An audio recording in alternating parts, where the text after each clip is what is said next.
Welcome to the SIWIKE Podcast, the only podcast that shares the stuff you didn't know you needed to know about jobs, careers, and life. The SIWIKE Podcast, the stuff I wish I knew earlier. Hi, everyone.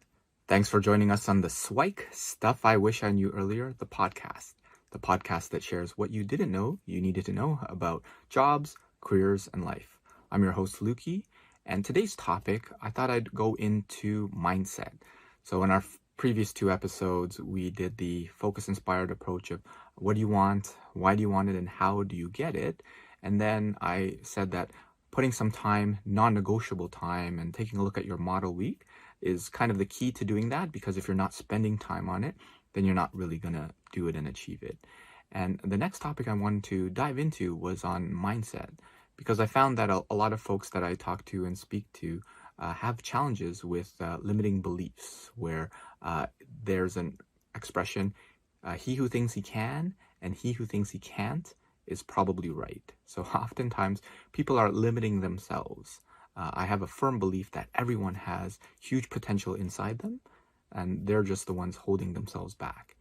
And it could be from a belief from childhood, from parents, or from family or friends, or it could be something that they kind of grew up with and started self-reinforcing. But oftentimes people are the ones holding themselves back in terms of what they can or what they can't achieve. So oftentimes having that amazing mindset is something that's very important.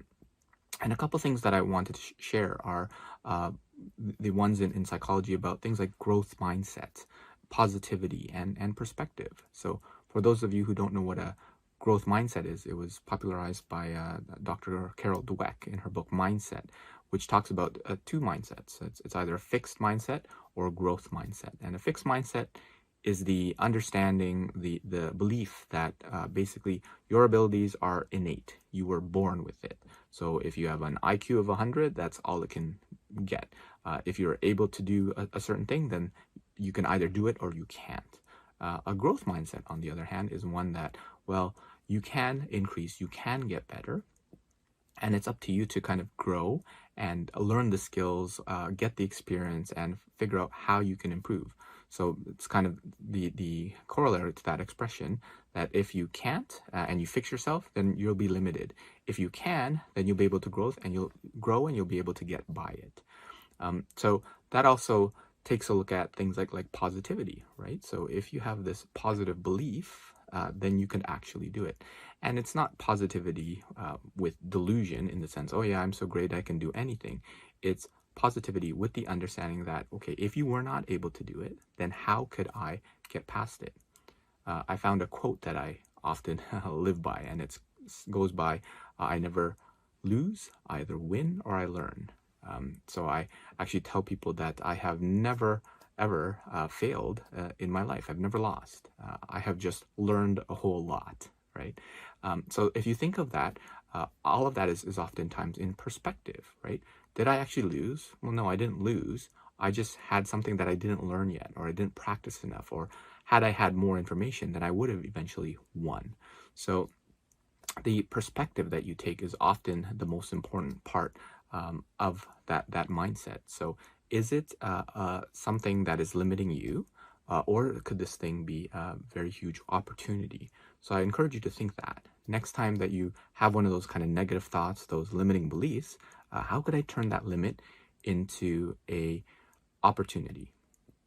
And one story that I like to share that illustrates that is the story of two twins. And you may have heard this one before, but it starts off with two twins, and they followed them throughout their life. And the first twin had a pretty challenging life. So she didn't do well in school, didn't get good grades, she didn't have very many friends, and she ended up getting expelled. She hung with the wrong crowd, got into drugs, got kicked out of school, expelled, did some time in kind of juvenile hall, that sort of thing.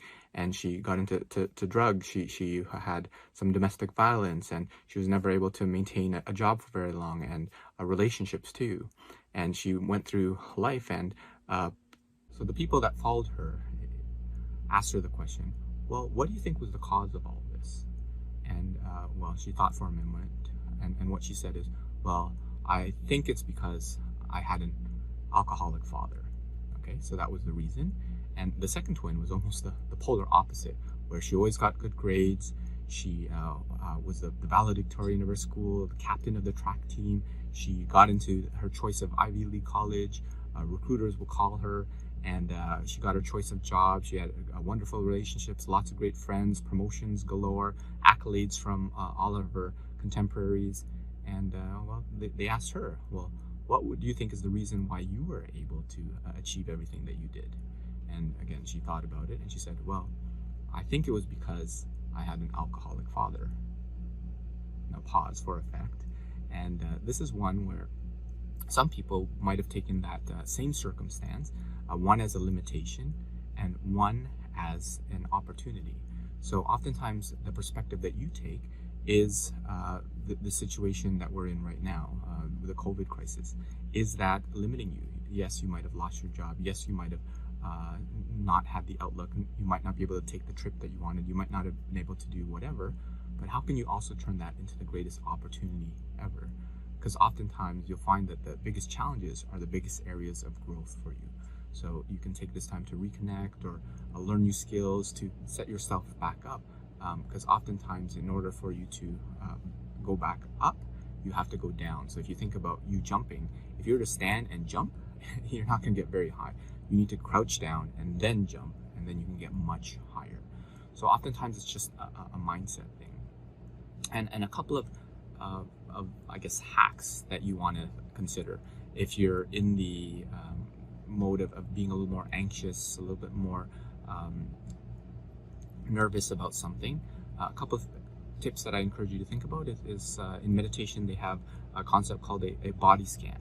And what that is getting into a little bit of mindfulness and basically getting into your body. And what you'll do is basically imagine you're in a sci-fi film and there's a scanner that goes down from the top of your head and down. And basically what you want to do is feel all the parts of your body. So you can, if you want, you can close your eyes right now, start off at the top of your head, and then feel the hairs on your head, right? And actually feel them at the top.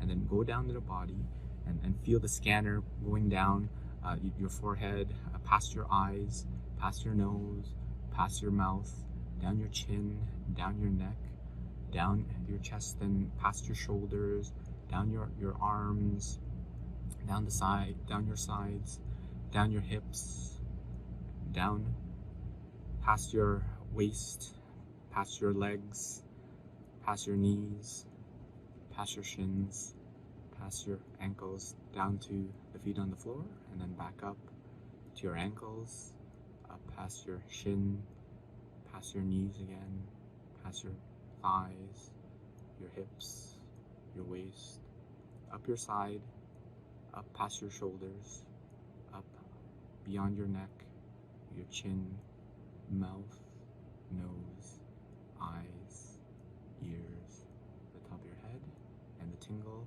on your hair. And if you take a moment, you'll probably feel a sense of a bit of calm there. And that took all of a few seconds, right? So under a minute. And if you do that, let's say before you take a test or before you have to do a presentation or whatever, then that can reset your mind. Another tip would be one called future visualization. So if you imagine kind of that anxious event where you have to do a presentation or a test or whatever it is, you get a little nervous. So you might have butterflies in your stomach, your hands might be a little bit clammy, that sort of thing. But if you picture yourself 15 minutes after the event, after the test is done, after your presentation, probably a sigh of relief falls over you. And what you want to do is visualize that and feel the sensation of relief and calm, and then take that with you into the test, into the presentation, so that feeling. And if you can also look at reframing it. So oftentimes what people don't realize is that the physiological sensations of nervousness and excitement are very similar. Again, butterflies in your stomach, sweaty palms and stuff like that. So if you think about being nervous or anxious about something, reframe it and think about, what are you excited about? Because if you're nervous or anxious about it, chances are you're also excited about it as well. So that's another exercise that you can do is to reframe that nervousness, that anxiety into excitement. Another thing is to pre-program, and this could be during your reflective time, where you grab a piece of paper and on one side of it, write down all the times where you felt nervous, anxious, or felt limited, scared of something. And then maybe beside it, put a bit of a scale, like out of 10, how severe was it? Was it a high anxious moment, or was it a bit of a medium or a low one? And then on the right-hand side of it, write down, what would you do instead? So think about that reframing exercise. What could it mean? Or how would you want to behave instead? And thinking about pre-programming yourself that the next time this happens, I'm going to do this. The next time I have this, I'm going to do that. And what this will do is internalize in your brain that for future situations, this is what I'm going to do. And it might not be that right in the next situation, but at least you'll start becoming more aware of it. And I encourage you to do this with a pen and paper instead of typing it up, just because there is, in psychology, something about the act of writing, and that solidifies things a little bit more than the kind of automatic way of typing. So those are a few things that I encourage you to think about from your mindset, and understanding that there is greatness and lots of potential inside of you if you decide to choose to allow that to flourish and not hold yourself back.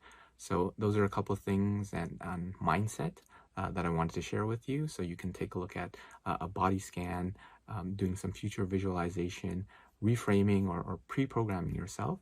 And by doing that, you can achieve all the stuff that you wanted to achieve in your job, in your career, or life. Thanks a lot. Thanks for joining us on the SIWIKE Stuff I Wish I Knew Earlier, the podcast. If you like the podcast, please subscribe on iTunes, Stitcher, or wherever you found this podcast. And if you can give us a review, that would be very appreciated.